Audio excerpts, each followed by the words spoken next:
এরকম ভর্তা হলে কিন্তু আর কিছুই লাগে না রাতের খাবারে। তো রাতের খাবারে এরকম একটু ভর্তা করে নিলাম।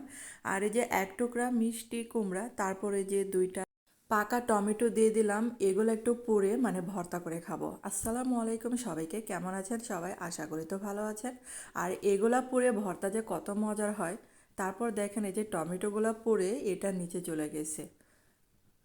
আর এগুলো একটু তুলে নিচ্ছে আমি। আর এরকম করে মাঝে মধ্যে পুড়ে ভর্তা করে খাবেন, কি যে মজার হয়।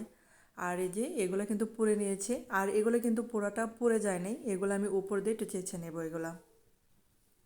আর আমার এই ভর্তার রেসিপি যদি আপনাদের একটু হলে ভালো লেগে থাকে তাহলে কিন্তু একটা লাইক দিতে ভুলবেন না, এই ছোট্ট রিকোয়েস্টটা আপনাদের জন্য রইল। তারপর দেখেন এই যে ভালো করে চেঁচে নিতে হবে, এগুলো কিন্তু হাত দিয়ে তুলে নিলেও এই যে হয়ে যায়। আর অনেক সুন্দর কিন্তু সিদ্ধ হয়ে গেছে।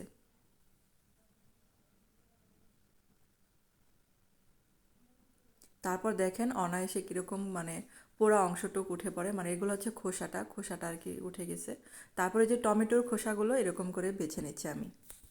একটা জিনিস লক্ষ্য করবেন যে পোড়া মানে ভর্তার অন্যরকম একটা স্বাদ, আবার তেলে ভাজার ভর্তার কিন্তু অন্যরকম একটা স্বাদ।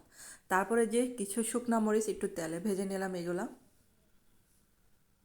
আর এখন হচ্ছে ভর্তা মাখানোর পালা, তো লবণ আর মরিচগুলো ভালো করে গুঁড়ো করে নিচ্ছে।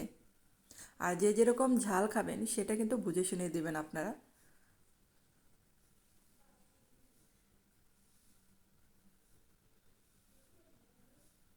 তারপর এখন এই যে কাঁচা পেঁয়াজ দিয়ে দিলাম।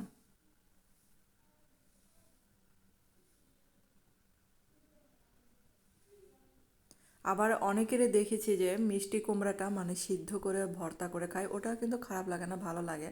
তো পুরো কিন্তু অনেক মজার হয়। আর এখন এই যে কিছুটা ধনেপাতা কুচি দিয়ে দিলাম। তারপর এখন এই যে কিছুটা সরিষার তেল দিচ্ছি।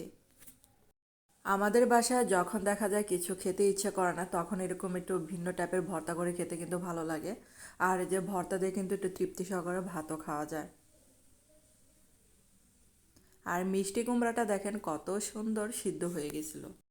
তার উপরে দিচ্ছি টমেটো। টমেটোগুলো অনেক সুন্দর সিদ্ধ হয়ে গেছে, শক্ত অংশটুকু এরকম করে ফেলে দিবেন। এখন দেখেন ভর্তাটা 2টা মাখিয়ে নেবেন।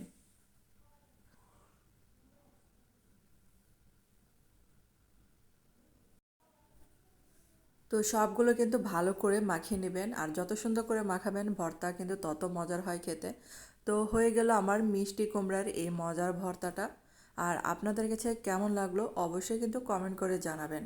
যারা আমার এই চ্যানেলে নতুন জয়েন হয়েছেন কিন্তু আমার চ্যানেলটাকে সাবস্ক্রাইব করেনি, তাদের কাছে অনুরোধ রইল প্লিজ চ্যানেলটাকে সাবস্ক্রাইব করে আমার পাশে থাকবেন। তো ধন্যবাদ সবাইকে ভিডিওটা দেখার জন্য।